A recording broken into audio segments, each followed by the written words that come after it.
Kozak, and I'll be moderating today's session. I'll begin with the land acknowledgement. We acknowledge that the University of Alberta is located on Treaty 6 territory and respects the histories, languages, and cultures of First Nations, Métis, Inuit, and all First Peoples of Canada, whose presence continues to enrich our vibrant community. Thank you to Paladin, Astellas, and AstraZeneca for their support of the ATI seminar series. Please join me in welcoming today's speaker, Dr. Faisal Khan. Dr. Khan is a professor at the University of Calgary. In his clinical role, Dr. Khan works as the director of the Hematology Translational Lab at the University of Calgary and as an associate clinical director of the Histocompatibility and Immunogenetics Laboratory at Alberta Precision Laboratories. Dr. Khan obtained his PhD in human molecular genetics in India in 2006. He completed his postdoctoral training and clinical fellowship at the University of Calgary. Dr. Khan is a certified diplomat of the American Board of Histocompatibility and Immunogenetics. Dr. Khan has more than 21 years of experience in transplant immunology, cancer genomics, and histocompatibility and immunogenetics. Based on his research, Dr. Khan has published over 105 research articles in scientific journals like Science, Blood Transplantation, and Blood Advances. His research has been recognized by several awards, including the American Society of Hematology Achievement Awards in 2013, 2015, and 2018, and the American Society of Histocompatibility and Immunogenetics Scholar and Clinically Relevant Study Awards in 2014, 2019, and 2022. Dr. Khan has led the development, validation, and implementation of several advanced clinical molecular diagnostic tests, including next-generation sequencing-based comprehensive genomic profiling for myeloid malignancies and solid tumors, serum-based cytokine profiling, and post-bone marrow transplantation engraftment monitoring testing. The title of today's presentation is Towards Improved Outcomes for Allogeneic hematopoietic cell transplantation, 3 models of precision medicine. I'll now hand over the mic to Dr. Faisal Khan. So as Diana has mentioned, I will primarily be talking about 3 areas of research, pretty much focusing on precision medicine, leading to improved outcomes of allogeneic hematopoietic cell transplantation here in Alberta during this presentation. For my conflict of interest, there is nothing which is linked to my talk today, but I'm co-founder of OncoHelix Inc., an organization that provides cancer genomic services in collaboration with University of Calgary to different hospitals across the world. Okay, so if we start with the very basics, when Gregor Mendel first introduced the law of inheritance in 1965, and if we look at the most important milestones of human genetics during this period, then it goes from Mendel's laws of inheritance to chromosomal theory of inheritance. When we learned about genetic code in 1953, leading to Watson and Crick coming up with structure of DNA, Kerry-Mullis providing the backbone of all molecular testing, the technique of polymerase chain reaction.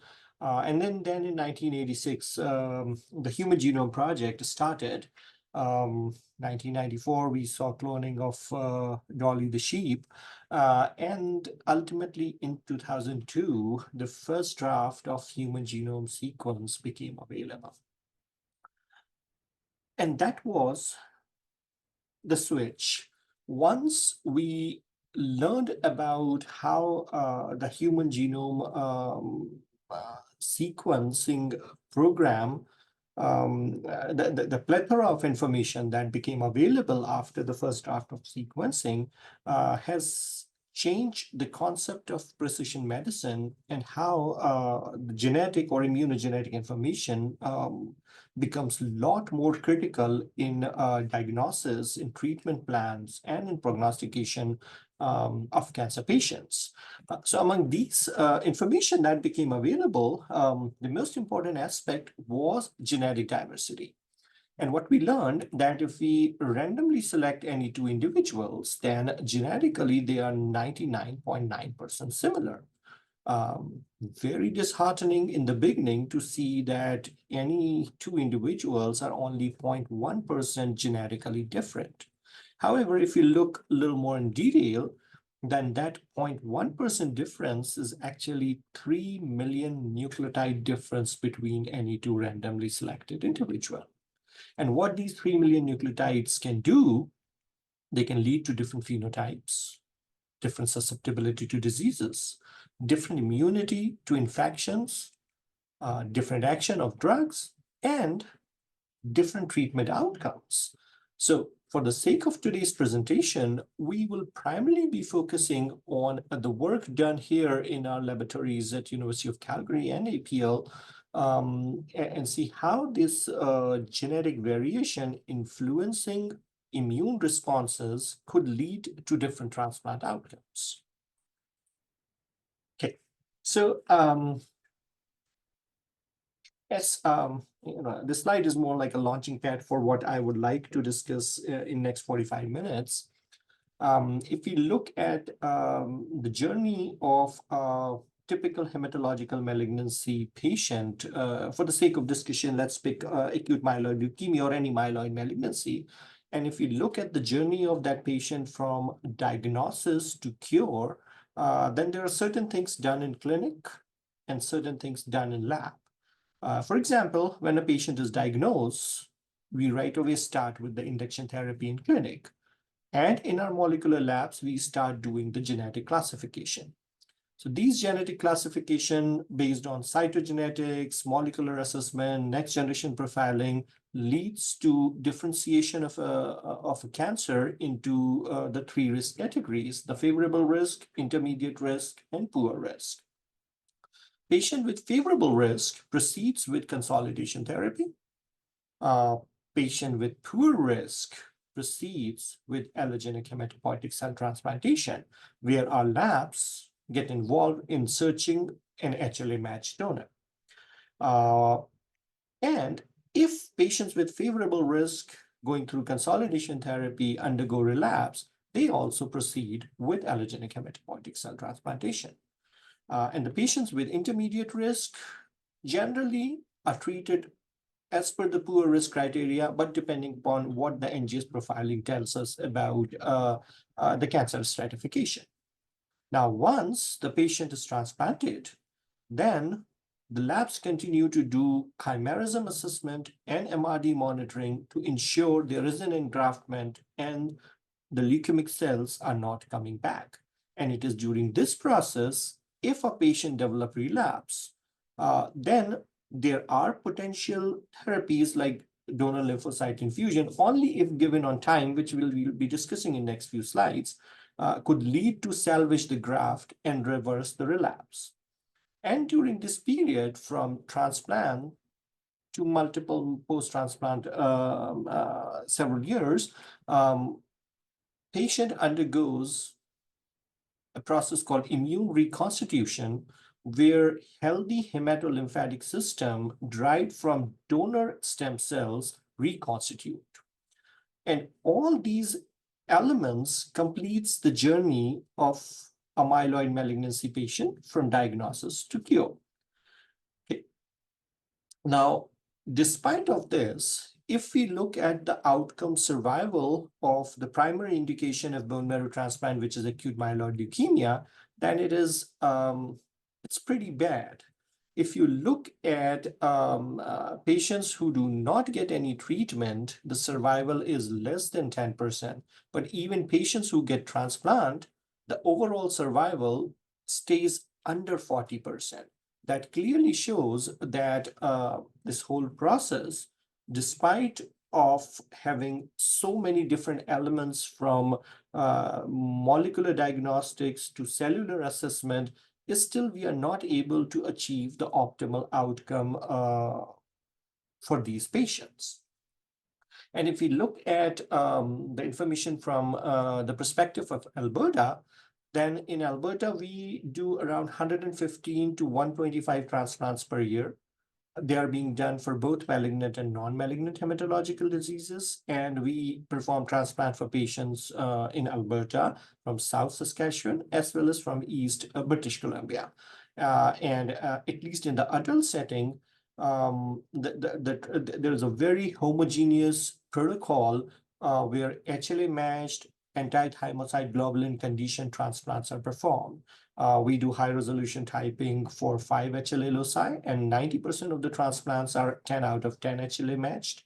All patients getting transplanted for hematological malignancies receives anti-thymocyte globulin as a GVHD prophylactic drug, and around 70% transplants are unrelated. So that's the basic information about the transplant statistics in Alberta. But if we look at the outcomes, and this is a 15-year outcome from 2004 to 2019, then we can clearly see that the number of patients who are alive and well are only 35%. Roughly 36% patients develop graft versus host disease, 21% patients develop leukemia relapse, and around 8% patients develop other complications, including non-transplant related mortality and infections and other complications. And if we exclusively look at from the aspect of mortality, then relapse of leukemia is the single most important cause of post-transplant mortality. So here is the data again from Alberta for 15 years data. So roughly 22% patients, 22% transplant recipients die because of relapse, which means 90% of patients who end up developing relapse ends up dying. So it's pretty much a death warrant. Other potential causes of mortality are GVHD infection and other causes. So for the sake of this presentation, I would primarily be focusing on the data that we have generated with regard to relapse as the single most important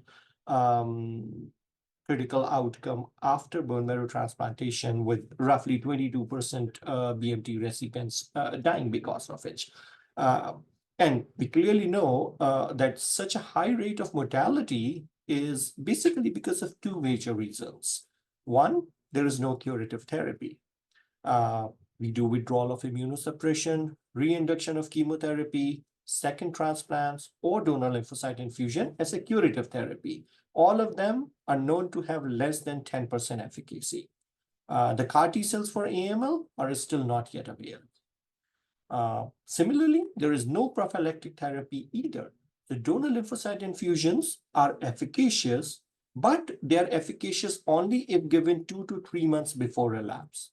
And it cannot be given to every patient, because if it's given to every recipient, it will have the toxic effect leading to graft versus host disease, which itself is a significant cause of mortality. Roughly 10% patients receiving bone marrow transplant die because of GVHD in Alberta. So these are major unmet clinical needs that exist currently in management of the BMT patients. So coming back to our main scheme of treatment and laboratory diagnostic tests performed here in Alberta. So for today's presentation and overall as the broader goal of my research program here in Calgary, we focus on 3 models. Model 1 is focus on prevention, primarily targeting the HLA matched donor selection so that a complication like leukemia relapse can be prevented through better donor selection. Model 2 is prediction. This model is based on the rationale that if we are able to predict leukemia relapse well ahead of the time, before the frank relapse symptoms are available, then the graft can still be salvaged.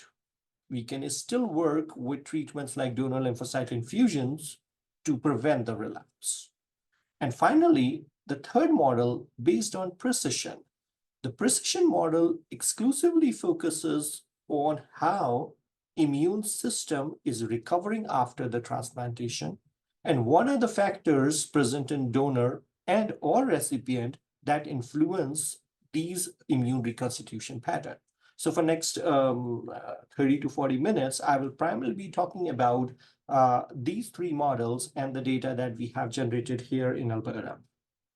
Okay, so first, prevention of leukemia relapse. As I said, the rationale is that if a donor with maximum anti-leukemic immunity is identified, then such donor can prevent the development of relapse in the first place without increasing the risk of GVHD, as the patient will not be exposed to withdrawal of immunosuppression and other ways that could lead to increasing the risk of graft-versus-host disease.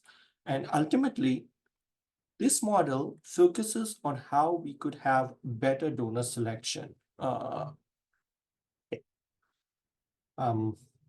The basis of this model comes from number of immune reconstitution studies that has been conducted in my lab in last 1 decade. One of them shown here, which was done in around 10 years ago, where we have enumerated the counts of different cell subsets in both bone marrow transplant patients from 1 week until 6 months post-transplant. And if you see in this data, the horizontal lines, they represent the 90% and 10 percentile, 90th and 10th percentile of the count of different blood cell subsets in healthy individuals. And if we look at the recovery of different cell subsets, then natural killer cells are the only lymphocyte which recovers back to normal level within weeks after transplants. B cells and CD8 T cells take up to months, while CD4 T cells take up to years to recover back to normal level.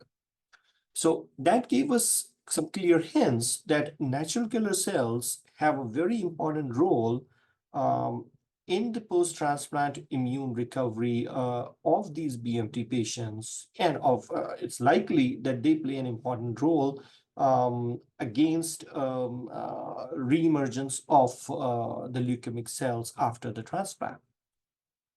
So we looked a little bit more in detail, started working more on NK cells in the last 10 years here in the lab. These NK cells have, it's a busy slide, but the important point here is this aspect. So natural killer cells are controlled by a series of receptors called either inhibitory receptors or activating receptors. And among these inhibitory and activating receptors, there are one which constitute more like killer immunoglobulin-like receptors and other lytic receptors like NKG2A and others, which acts by interacting with HLA class 1 molecule. And this interaction dictates either the activating or the inhibitory signals. So once we know that NK cells are important constituents of immune recovery pattern, we started focusing on the genetic machinery that could control the function of these NK cells. And if we could know more about this genetic machinery, then it may allow us to have an algorithm for better immunogenetic selection of donors. Okay, so now zeroing on to the most important genetic component that controls the NK cell function, called killer immunoglobulin-like receptors. As I said, the KIRs exist in two forms, inhibitory and activating. As the name suggests, the inhibitory KIRs inhibits the NK cell function, while activating leads to activation of their functions. There's a difference. Activating KIRs have a short tail, short cytoplasmic tail, while inhibitory KIRs have a long cytoplasmic tail. And that also leads to how they pass on the downstream signals to effector molecules in natural killer cells. Okay, so these KIR genes, they exist in two forms in human population. Type A, which has only one activating gene, and type B that can have up to 5 activating genes. So type A is a fixed set of 9 KIR genes, which always exist in the same form, and type B can have variable forms, as shown here in this figure, that type B may have anywhere from 2 to 5 activating genes, but type A is only known to have one activating gene, 2DS4. Okay, now how these activating and inhibitory KIR works, they work by interacting with HLA class 1 molecules. The phenomena is very well defined for inhibitory receptors, but for activating receptors, the ligands are just not HLA class 1 molecule, but could be many other things, including peptidoglycans from the bacterial cell walls can activate an activating KIR receptor. So a lot of focus is on inhibitory KIR receptors. So basically, if we unwrap the story, NK cells are more important as the cell subset reconstituting after transplant. NK cell functions are strongly regulated by killer immunoglobulin-like receptors. And among KIRs, inhibitory KIRs hold the key of how NK cells get educated and functions. And this cartoon shows that how these KIR genes regulate or educate NK cells. So if this is an NK cell expressing an activating receptor, and if this activating receptor finds its ligand on a target cells, it gives the signal transduction to effector cells, releasing cytolytic granules and lyse the target cell. This is a mechanism through which NK cells kills viral infected cells or tumor cells. But if we see the same cartoon in the presence of another receptor, which is an inhibitory KIR, bound to its HLA class 1 ligand. Now, this engagement of inhibitory KIR cancels the signal of the engagement of activating KIRs, and this leads to no lysis. This way, KIRs decides that NK cells should not be killing the self cells, but will primarily be killing either the tumor cells or the viral infected cell or any other infected cells. This mechanism is also known as NK cell education, which is basically driven by these KIR genes. Now, how KIR genes could influence relapse of leukemia after transplantation. So some groups have been actively working on different models, and I'm lining up all these 3 models, which are well studied in different programs. Model 1 is mainly led by Dr. Sarah Cooley and Peter Perham, Jeff Miller, where they have shown that if donor cells have a lot of activating genes, which means have haplotype B, then the NK cells are a lot more functional against leukemic cells. And such patients have a strong graft versus leukemia effect after transplantation, leading to lower incidence of relapse. Model 2, which is mainly led by Dr. Catherine Su at Memorial Sloan Kettering Institute, where they have shown that it's not just haplotype B, but it's certain specific KIR genes like 2DS1 and 3DL1. If they are present, then the graft versus leukemia effect is more stronger and incidence of leukemia relapse is significantly low after transplantation. And then the third model, actually the original model that came out from Dr. Veladi's group in Italy, primarily based on haploidentical transplants, that shows that it does not matter how many activating genes donors have. It does not matter whether there's a specific activating gene like 2DS1 is present. But what matters most if the inhibitory KIR don't have their HLA ligand present on target cells, which means that if inhibition is not there, then even a small activation signal is enough to produce a graft versus leukemia effect, leading to low incidence of leukemia relapse after transplantation. So all three models have been very well studied, and different transplant programs uses different models based on the research conducted within that center. And the primary reason is different HCT protocols are known to influence differential immune recovery system. And that differential immune recovery system has different genetic components controlling the function of these of the immune cells and their graft versus leukemia effect. So what we did that in here in Calgary, we studied 281 homogeneous donor recipient pairs who have been transplanted exactly with the same protocol. And we studied all these three models by sequencing the KIR genes and using the HLA typing information that was available through the HLA matching program in APL. And what we found that I'll first talk about the B plot here about the activating KIRs. So we saw that whether or not the recipient HLA ligands are present for donor activating KIRs, there is no impact on the incidence of leukemia relapse. However, if donors have all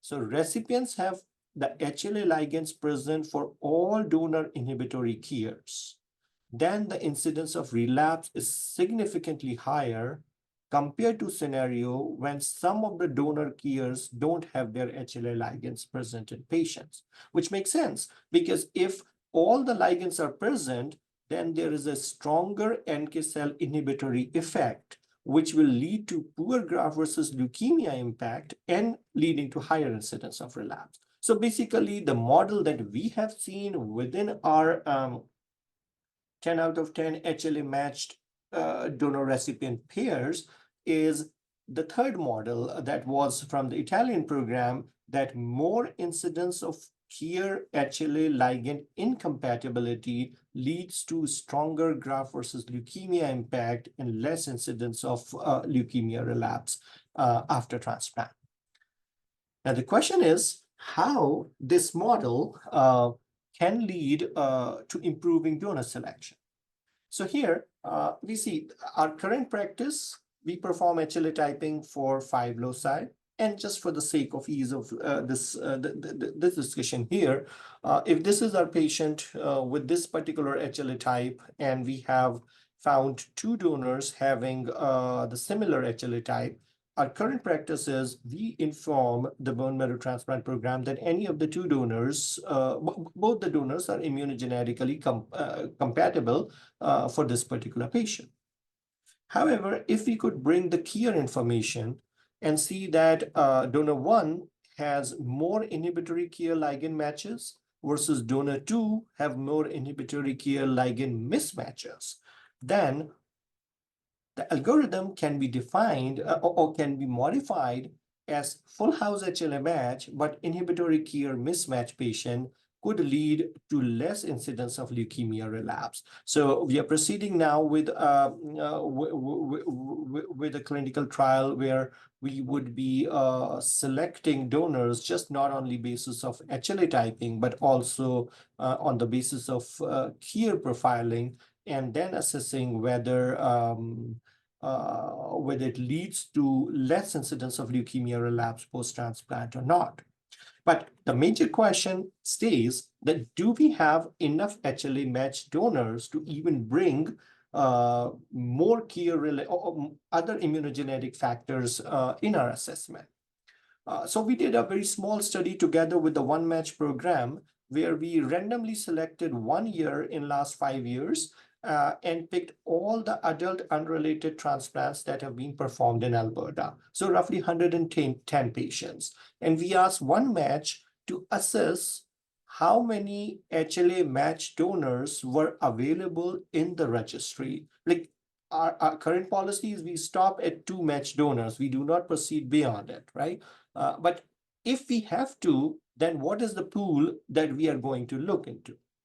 And these were the results.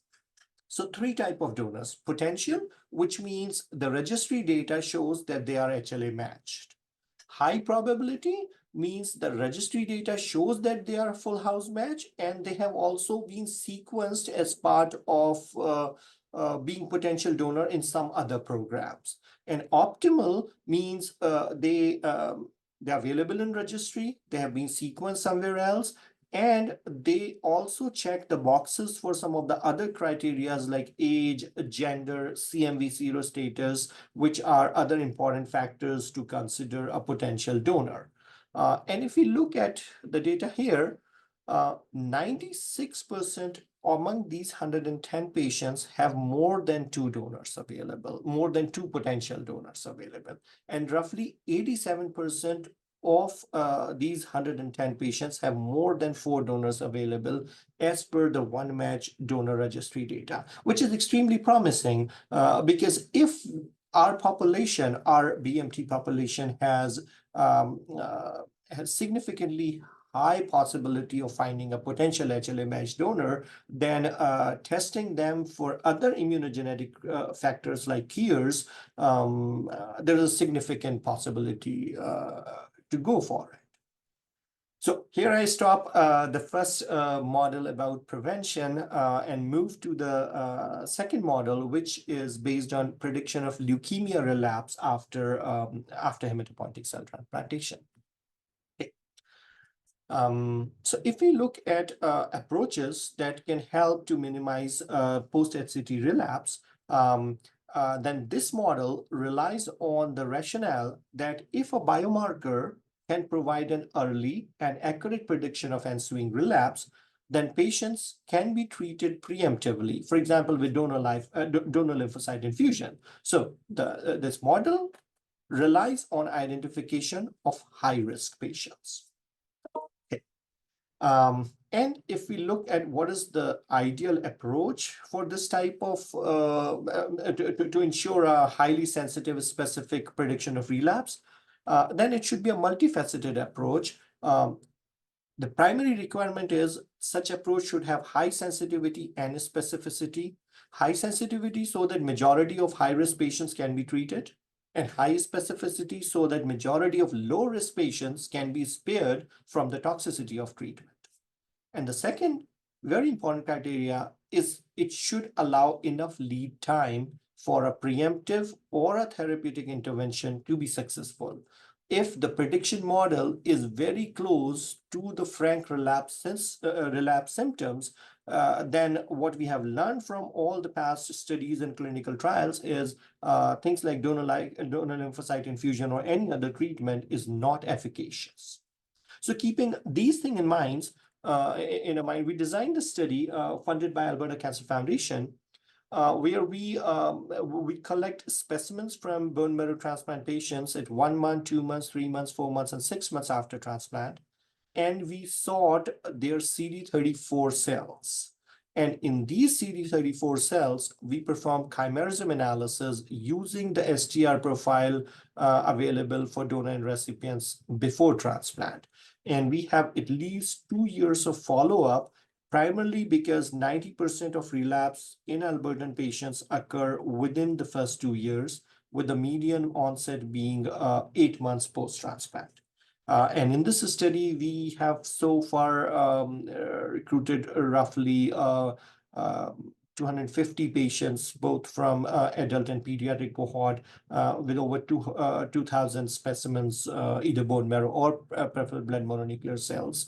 And this cohort is the replication model where we have a discovery cohort, a validation cohort, and then a validation to prospective cohort to confirm the findings of the first 2 cohort, with a major goal that identifying an assay that is more than 80% sensitive, more than 80% specific, and allow at least 2 months lead time before relapse. So this approach was primarily focusing on detection of recipient chimerism and CD34 cells. Here is, and there are a few papers, not a lot. There are a few papers available in literature that shows that such approach can be useful. So two things. One, whether CD34 chimerism could be useful, and what is the relevance of the current approaches like myeloid cell chimerism in predicting relapse. So here's the data from program in Minnesota,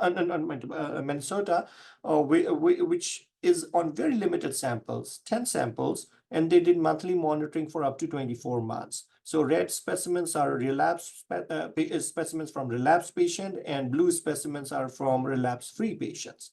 So if we look at the CD4 chimerism done regularly at the center, then there is no way to differentiate relapse from non-relapse patient, because CD4 chimerism, donor chimerism, continue to have above 90% donor cells. However, when they perform the same assessment using CD34 cells, then you could see that among the non-relapse patient, CD34 positive cells stayed 100% donor, while the relapsing patients, there was a significant decrease in donor chimerism in the first 4 months itself. And that was one of the early studies that have shown us the promise of using this approach. Our own data, which was done basically on myeloid cells, also tells us that myeloid chimerism can be a good approach for engraftment monitoring, but it is not a good approach for prediction of relapse, because the sensitivity was 62% based on myeloid chimerism performed on over 500 patients in last 7 years here in Alberta.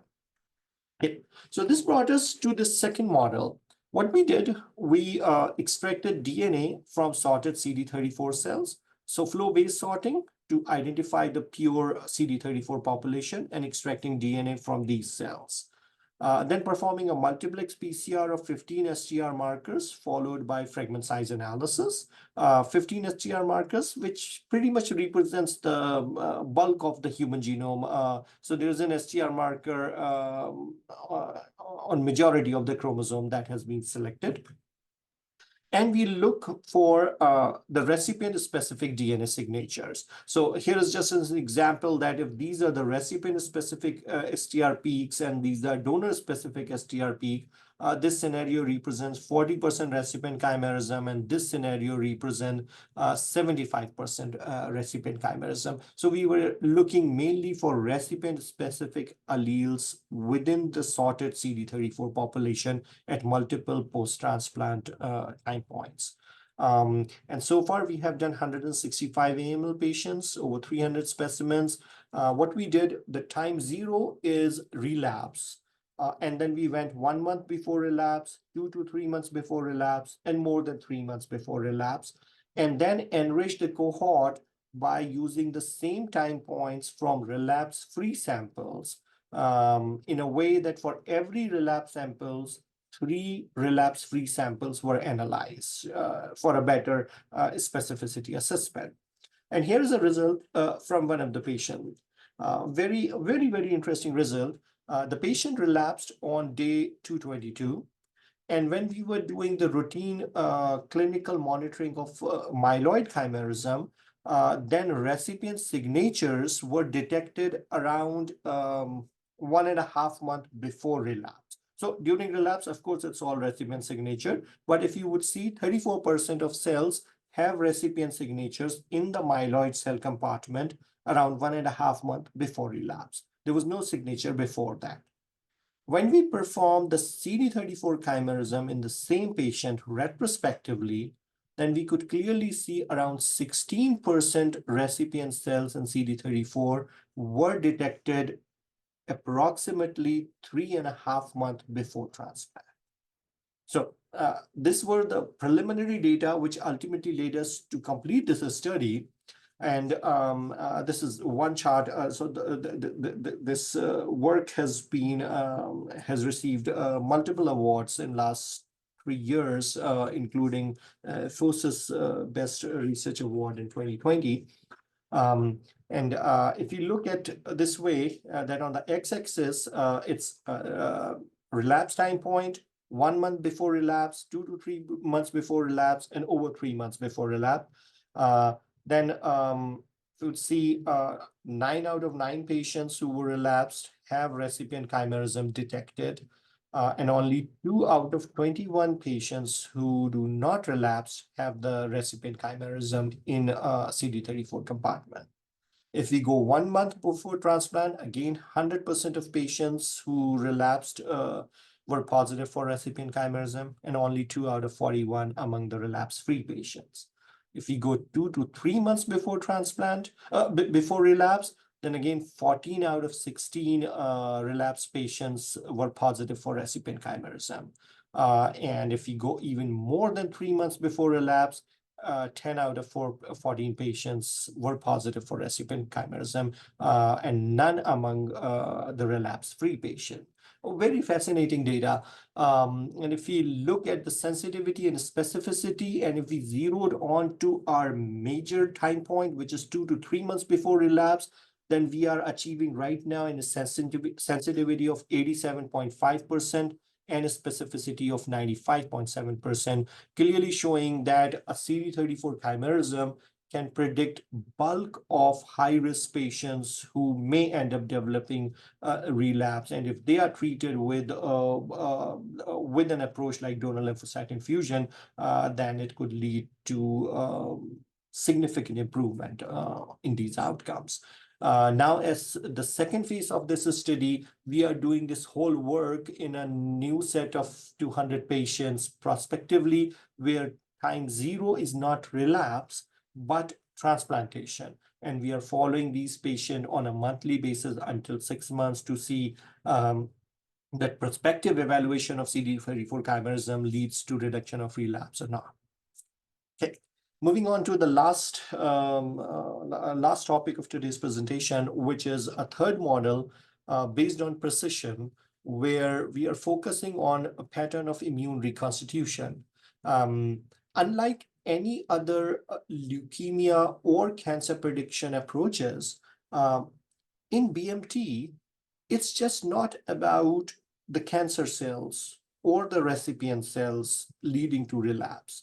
There's a very important role played by how the immune system derived from donor CD34 positive or donor hematopoietic stem cells reconstitute, leading to a healthy hematolymphatic system.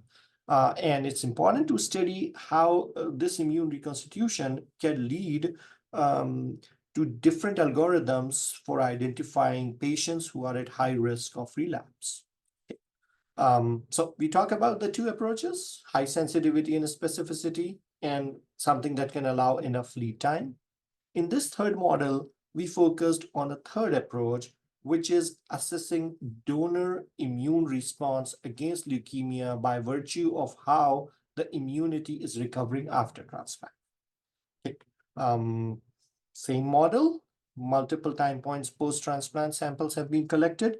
But this time, instead of sorting CD34 cells, we are isolating total RNA from these samples and doing a transcriptome analysis of over 600 genes, along with flow cytometry-based validation of the selected genes or the selected cell components that emerged out after the assessment of this work.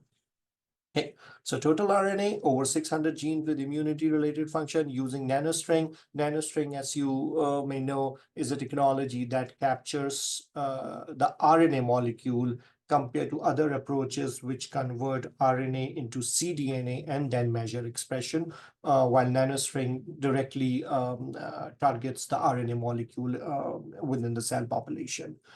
So over 280 recipients, 425 specimens have been analyzed at 3 time points after transplant, day 28, day 56, and day 84. Again, keeping in mind that 6 to 7 months is the median onset of relapse here in Alberta. Okay. Now, these results are very critical because this is a work that has been going on in our lab for last 4 years, and we have built brick by brick to reach this time point.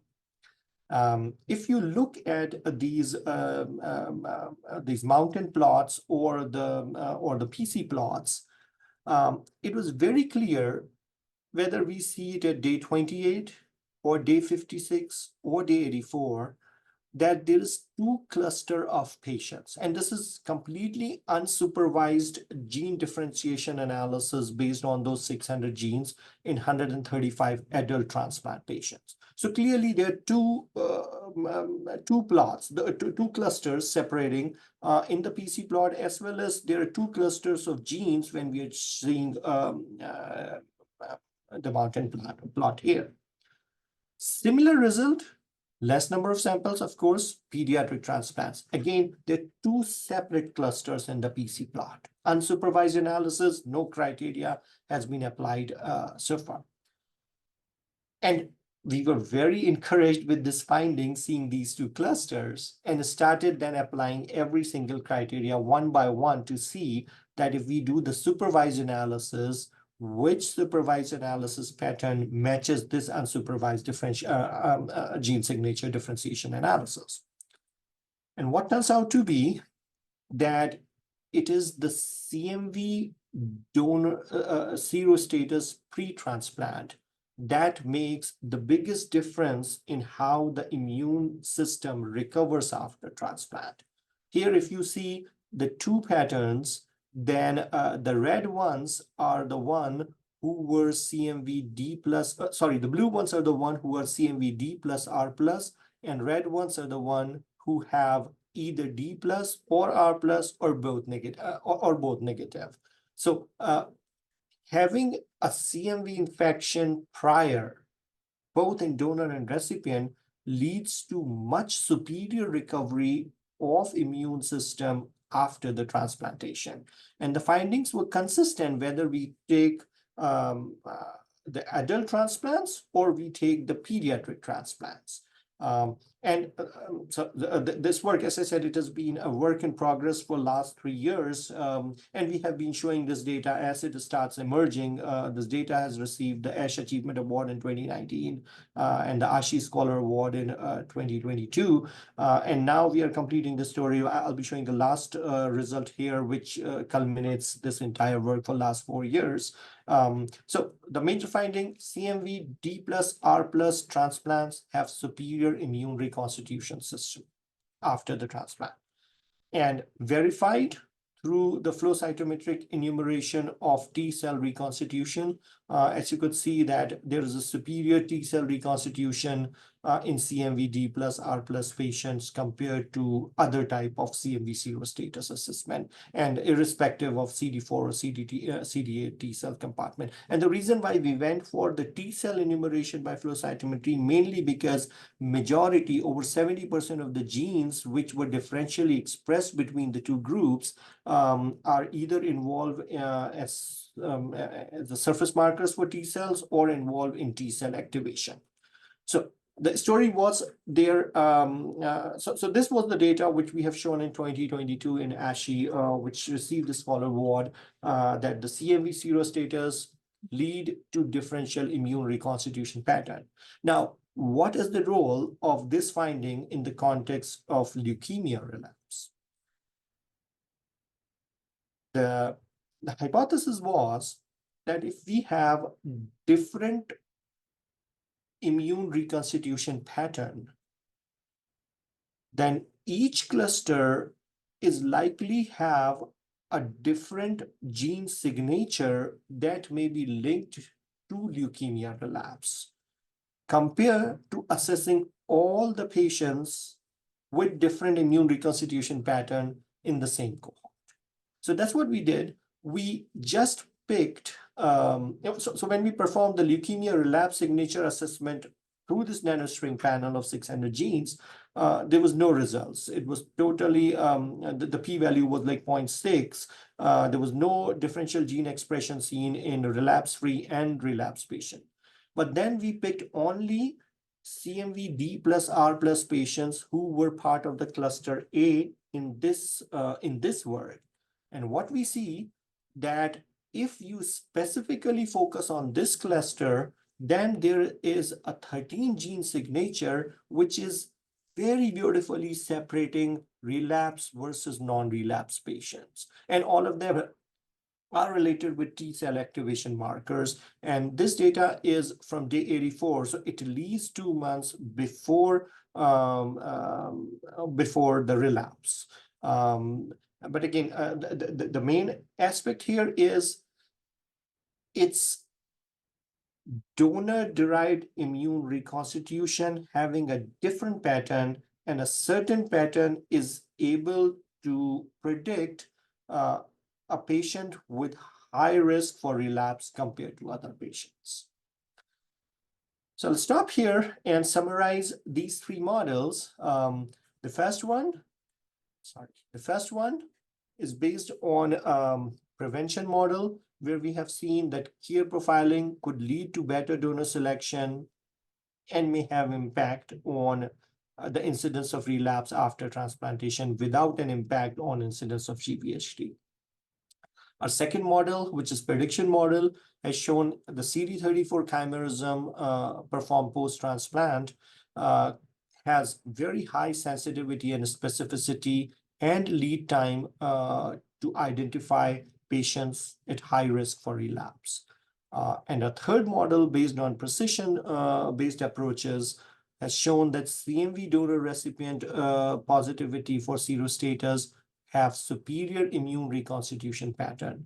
And if we look exclusively in this group, then there is a 13 gene upregulation signature that can nicely predict patients at high risk of relapse compared to patients who are relapse free. And so many people, so many organizations who have helped us over the last 1 decade to generate this data. I specifically want to point out Amit Kalra, a PhD student in my lab who will be defending his thesis next year. He's the one who has received multiple awards in ASH and ASHI for the work on transcriptome analysis.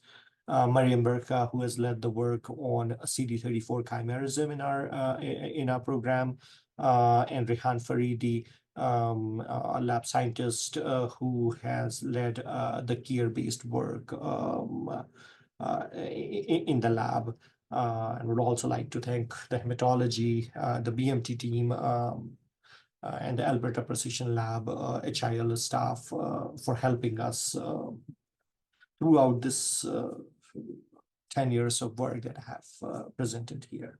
And I'll stop here and take any questions. Thank you. Hi, Faisal. That was great. Sorry, I'm jumping in as last minute moderator as Deanna had a little wee family emergency to hop off to. So surprise, it's me.